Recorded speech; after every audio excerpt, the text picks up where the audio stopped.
وہ اللہ رب العالمین کہ جو زمین سے لے کے آسمان تک جو درمیانی خلا ہے، ستاروں سے، سیاروں سے اور نہ جانے کن کن چیزوں سے، اللہ نے ان سب کو بھر دیا۔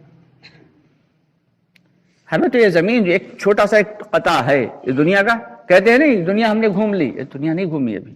یہ جو لفظ ہے اللہ اکبر، اس اللہ اکبر کے لفظ میں نہ جانے کیا کیا چھپا ہوا ہے۔ یہ اللہ سب سے بڑا ہے کہ اگر ہم زمین سے چلیں تو زمین کتنی بڑی ہے؟ سمندر 7 گنا زیادہ ہے اور زمین اس کا 1/7 حصہ ہے۔ اور اس دنیا یعنی زمین کو ہی گھوم لینا یہی ایک بہت بڑی بات ہے۔ زمین کے ہر قطعے، ہر ملک کو کوئی ابھی تک گھوم نہیں سکا۔ اور اس کے بعد پھر سمندر کو گھومنا، پورے سمندروں کو گھوم لینا، یہ بھی کوئی عام بات نہیں ہے۔ پھر تھوڑا سا اوپر چلیں کہ زمین کے مقابلے میں سورج کروڑوں گنا بڑا ہے۔ دوستو آگے بڑھنے سے پہلے ہمارے چینل کو سبسکرائب ضرور کر لیں اور ہماری ویڈیوز کو زیادہ سے زیادہ لوگوں تک شیئر کریں۔ بات نہیں ہے۔ پھر تھوڑا سا اوپر چلیں کہ زمین کے مقابلے میں سورج کروڑوں گنا بڑا ہے۔ اس سورج میں روشنی کو، اس حدت کو پیدا کرنے والا کون ہے؟ کہ سورج سے جو شعاعیں نکلتی ہیں، تو سائنسدانوں کا یہ کہنا ہے کہ جو شعلے نکلتے ہیں سورج سے، اگر اس ایک شعلے کو کسی طریقے سے، حالانکہ ابھی کوئی ایسا طریقہ ایجاد نہیں ہوا، کسی طریقے سے کسی ایک شعلے کو بھی قید کر لیا جائے کسی ٹرانسفارمر کے ذریعے، تو پوری دنیا 1,00,000 سال اس کی انرجی سے لائٹ یعنی بجلی کو استعمال کرتی رہے، پھر بھی اس کی انرجی ختم نہ ہو۔ تو اس شعلوں کو اور اس حدت کو پیدا کرنے والی ذات یقیناً اللہ ہے، اس کے علاوہ کوئی نہیں۔ اور اپنے وقت کے اوپر، وقت مقررہ پہ نکلتا ہے اور اپنے وقت مقررہ پہ روز کی روز ڈوب جاتا ہے۔ کسی دن سورج منع کر دے کہ میں نہیں نکلوں گا، یا کوئی سائنٹیفک خرابی آ جائے خدا نخواستہ، سورج نہ نکلے، پھر کیا کریں گے ہم لوگ؟ تو اللہ کی قدرت اور اللہ کی ربوبیت اور اللہ کی وحدانیت اور اللہ کی طاقت کو اگر پہچاننا ہے تو دوستو مخلوقات پہ غور و فکر کرنا ہے۔ زمین سے کروڑوں گنا بڑا سورج، اور اس سورج سے بھی اوپر کیا ہے؟ ستارے ہیں۔ وہ ستارے جو زمین سے اربوں خربوں گنا بڑے ہیں، لیکن کسی ایک بندی کی طرح نظر آتے ہیں، تو وہ زمین سے کتنی زیادہ اونچائی پہ ہوں۔ یہ یونیورس میں یہ ایسی اربوں خربوں دنیایں سما جائے، پتہ بھی نہیں چلے گا۔ زمین سے لے کے آسمان تک جو اللہ نے چیزیں بنا کے رکھی ہیں، ایک ایک ستارہ جس کی ابھی روشنی زمین تک نہیں پہنچی، ایسے بھی ستارے موجود ہیں کہ زمین والے ابھی اس کو دیکھ نہیں پا رہے۔ اور جو لاکھوں کروڑوں ستاروں سے جھنڈ کے ملا ہوا جو جھنڈ ہوتا ہے، جس کو کہکشاں کہتے ہیں، انگلش میں اس کو گیلیکسی کہتے ہیں، ایسی کروڑوں اربوں گیلیکسیز پورے کے پورے یونیورس میں گھوم رہی ہیں۔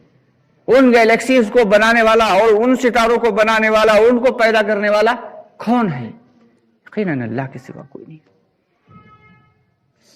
ان ستاروں میں روشنی ڈالنے والا، اور پھر جب ستارے پھٹ جاتے ہیں اپنے ایک عمر مقررہ کے بعد، کوئی ستارہ جب پھٹ جاتا ہے تو وہ بلیک ہول میں تبدیل ہو جاتا ہے، اور بلیک ہولز جس کی کوئی انتہا نہیں کہ انسان اس کے اندر چلتا چلا جائے، ہزاروں برس چلتا رہے پھر بھی وہ ختم نہ ہو۔ تو ان ساری کی ساری چیزوں کو پیدا کرنے والا اللہ ہے، اسی لیے کہتے ہیں اللہ اکبر۔ اور پھر ان ستاروں سے آگے جہاں اور بھی ہیں۔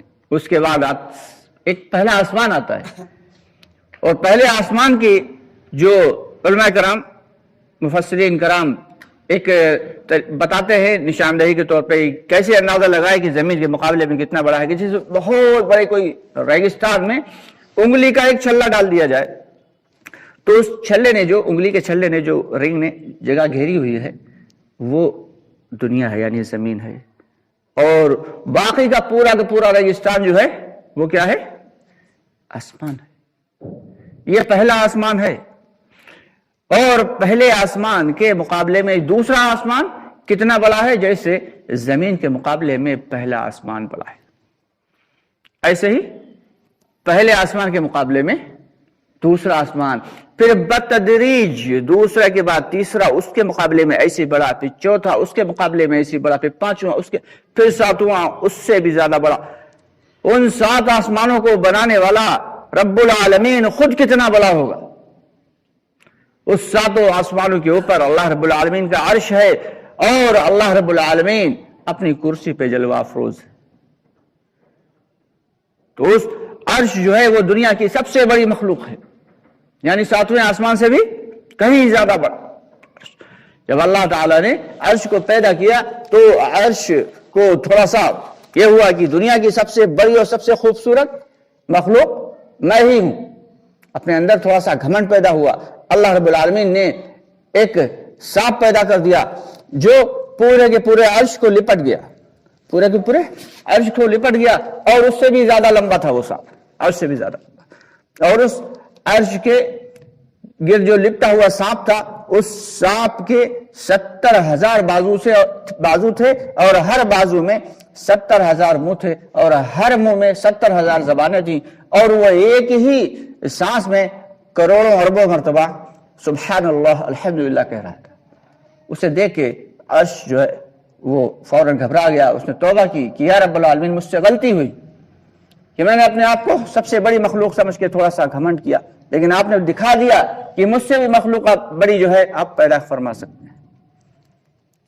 حضرت جبرائیل علیہ السلام کا واقعہ آتا ہے کہ اللہ کے نبی صلی اللہ علیہ وسلم نے پوچھا کہ اے جبرائیل تم تو بہت بڑے فرشتے ہو، اور جبرائیل علیہ السلام کا قد و قامت کیا ہے کہ اگر اپنی اصل حیت پہ آ جائیں تو پیر تحت الثری میں، زمینوں کے نیچے، اور سر آسمانوں میں،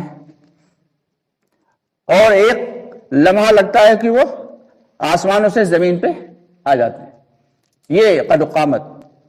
تو اللہ کے نبی صلی اللہ علیہ وسلم نے پوچھا اے جبرائیل تم تو بہت بڑے فرشتے ہو، کیا تم سے بھی بڑا کوئی فرشتہ اللہ تعالیٰ نے پیدا فرمایا؟ تو اللہ رب العالمین نے تو حضرت جبرائیل علیہ السلام نے کہا یا رسول اللہ صلی اللہ علیہ وسلم یہ میری قد و قامت کیا ہے؟ کچھ بھی نہیں، باقاعدہ ایک پورا سدلقن نام کا ایک قبیلہ ہے جس میں بے شمار فرشتے ہیں، اور اس میں کا ایک فرشتہ اتنا بڑا ہے کہ اگر دنیا کے ساتوں کے ساتھ وہ سمندر اس کے ہاتھ کے انگوٹھے کے ناخن پہ رکھ دیے جائیں تو ذرا بھی نہ چھلکے۔ وہ ایسے پورے کے پورا قبیلہ بنا رکھا اللہ تعالیٰ نے فرشتوں کا۔ تو ان فرشتوں کو بنانے والی ذات خود کتنی اعلیٰ و کیسی عرفہ اور کتنی زیادہ بلند و بالا ہو، اس کو ہم غور نہیں کر سکتے۔ یعنی